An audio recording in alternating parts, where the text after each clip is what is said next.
penelitian yang bersifat non-eksperimental tuh artinya si peneliti tidak memberikan suatu treatment terhadap si subjek penelitian. Contohnya kita ingin melihat pengaruh atau nilai kadar insulin suatu pasien diabetes sebelum menggunakan obat untuk penekan insulin. Nah, jadi itu kan kita tidak ada memberikan perlakuan khusus, cuman lebih mendata berapa sih nilai ataupun kadar dari insulin, kadar gula mereka sebelum menggunakan pengobatan insulin. Jadi si peneliti cuman mengumpulkan data untuk menghasilkan suatu hipotesis dibandingkan dengan yang eksperimental. Itu si peneliti butuh beberapa hipotesis untuk menghasilkan suatu kesimpulan, kemudian hipotesis tersebut diuji. Kalau yang non eksperimental ini cukup kita mengumpulkan data, misal dari hasil observasi ataupun kita memberikan kuesioner. Nah, dari data itu kita jadikan suatu kesimpulan. Contohnya kalau di bidang farmasis itu kita melakukan survei terkait pelayanan konsultasi apoteker di rumah sakit misalkan. Jadi di situ cukup si peneliti cukup memberikan kuesioner kepada pasien yang ada di rumah sakit dan melihat bagaimana tingkat kepuasan mereka terhadap pelayanan konsultasi yang diberikan oleh si apoteker. Jadi kita tidak perlu melakukan pengujian pada hipotesis, pada masing-masing hipotesis, cukup memberikan data, kemudian data tersebut diolah sehingga dihasilkan suatu kesimpulan, didapat suatu kesimpulan. Misalnya di rumah sakit tersebut merasa puas karena pelayanan farmasinya itu sangat baik. Metode penelitian dan eksperimental ini juga dibagi dari beberapa kategori. Secara umum ada metode penelitian observasional. Jadi di sini peneliti cukup mengamati subjek sebagai sampel dan kemudian dikumpulkan datanya dalam rentang periode tertentu. Contohnya tadi kan kalau kita ingin melihat bagaimana pelayanan farmasis di rumah sakit kan, di puskesmas ataupun di apotek. Kemudian yang kedua bisa metode penelitian data yang diarsipkan, dan yang ketiga ada metode penelitian survei. Kalau untuk yang survei ini kita memberikan suatu kuesioner. Jadi kuesioner ini berupa pertanyaan yang nanti pertanyaan tersebut dijadikan sebagai variabel. Nah, di dalam metode penelitian survei ini kita bisa menguji nilai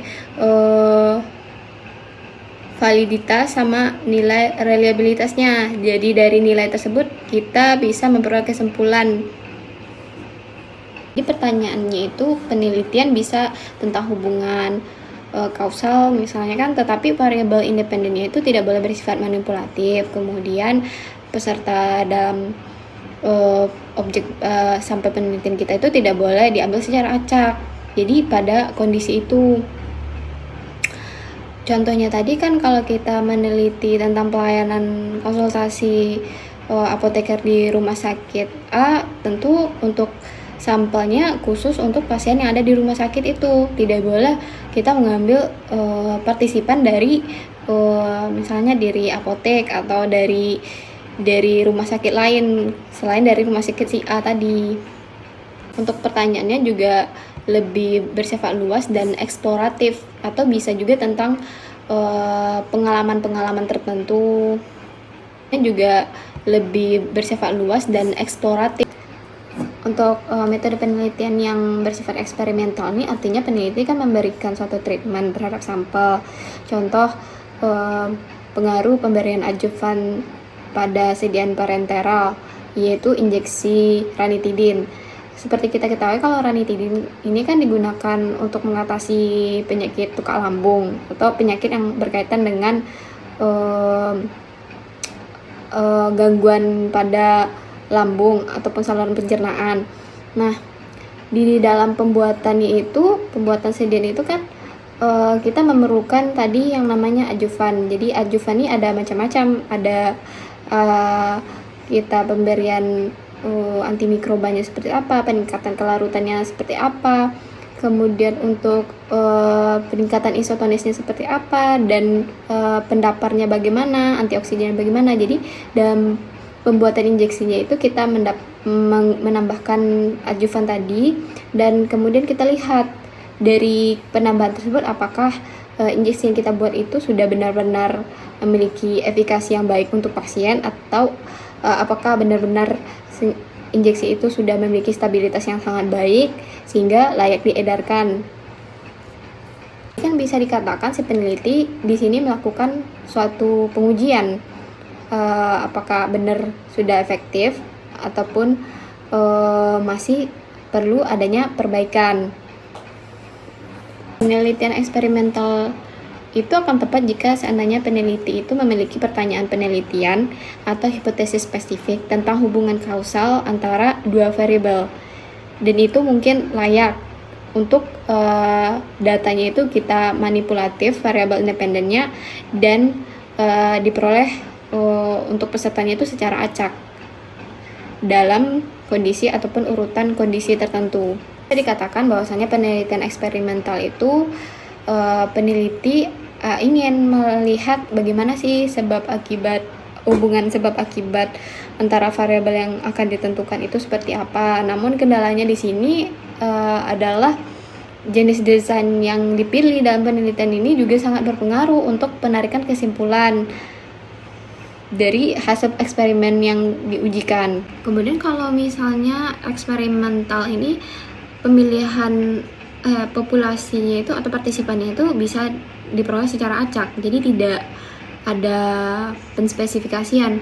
Kalau untuk contohnya kalau di dunia farmasi itu kita ingin melihat keefektifan injeksi ranitidin untuk mengatasi luka lambung. Jadi kan untuk partisipannya tidak sebatas untuk penderita yang mengalami penyakit tersebut. Jadi kita juga bisa melihat dari penderita yang mengalami penyakit tersebut, kalau terhadap anak-anak bagaimana, kemudian lansia seperti apa juga, dan juga pada ibu hamil seperti apa. Jadi tidak sebatas untuk satu kriteria saja, bisa banyak kriteria yang kita gunakan sebagai partisipan. Metode eksperimental ini sendiri bisa dikategorikan menjadi beberapa bagian. Ada yang namanya metode penelitian pra-eksperimental. Jadi di sini kalau untuk yang pra-eksperimental itu disebut juga dengan one shot case study. Jadi digunakan untuk mendapatkan data awal dari suatu masalah.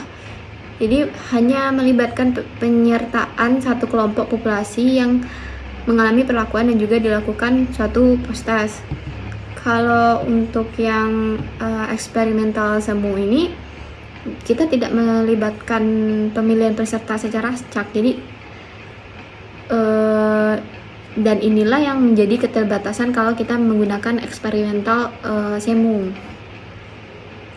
Kalau eksperimental yang sejati itu kita boleh memilih acak partisipan. Jadi contohnya seperti tadi, kita melihat keefektifan suatu obat di beberapa kondisi, misalnya untuk pasien yang pasiennya itu anak-anak atau lansia atau ibu yang hamil gitu kan. Jadi acak dengan kondisi acak juga. Kemudian ada metode penelitian subjek tunggal. Kalau yang subjek tunggal itu dapat dilakukan berdasarkan kasus individu. Jadi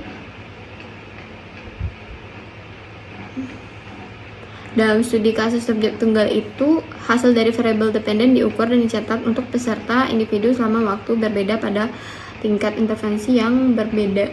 Metode eksperimental ini sendiri bisa dikategorikan menjadi beberapa bagian. Ada yang namanya metode penelitian pra-eksperimental. Jadi di sini kalau untuk yang pra-eksperimental itu disebut juga dengan one shot case study. Jadi digunakan untuk mendapatkan data awal dari suatu masalah.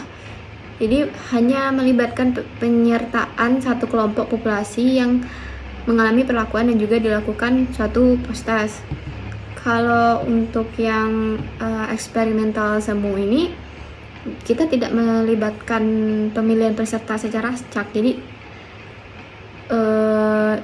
dan inilah yang menjadi keterbatasan kalau kita menggunakan eksperimental semu. Kalau eksperimental yang sejati itu kita boleh memilih acak partisipan. Jadi contohnya seperti tadi, kita melihat keefektivitas suatu obat di beberapa kondisi, misalnya untuk pasien yang pasiennya itu anak-anak atau lansia atau ibu yang hamil gitu. Di sini emang khusus untuk pengobatan yang kita tetapkan, kan tadi kita melihat keefektifan dari injeksi ranitidin, berarti untuk mengatasi penyakit tukak lambung. Selanjutnya ada metode penelitian subjek tunggal. Jadi subjek atau partisipannya itu tunggal. Jadi untuk desain penelitian subjek tunggal itu studinya itu hanya bisa dilakukan berdasarkan kasus individu. Jadi terbatas bahwa beberapa intervensi itu tidak dapat ditarik dan ataupun dibalikkan. Jadi hasil dari penelitian ini itu tidak memiliki generalisasi dan hanya memfokuskan kalau misalnya untuk pengobatan ya efektivitas pengobatan itu pada satu peserta itu aja. Jadi tidak bisa diambil sebagai pedoman atau bersifat ya tidak generalisasi.